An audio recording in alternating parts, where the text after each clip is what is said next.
Tumor lysis syndrome is a condition which occurs when a large number of cancer cells die within a short period. The DNA present within the nucleus of our body cells or cancer cells consists of purines and pyrimidines. In tumor lysis syndrome, phosphate is also released in large amounts from cancer cells.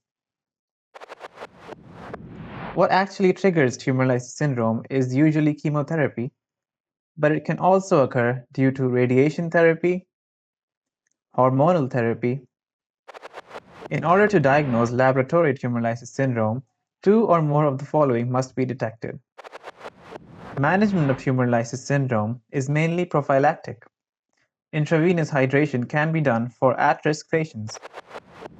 In patients with tumor lysis syndrome, hemodialysis may also be done to correct the electrolyte imbalances in order to prevent damage to the kidneys.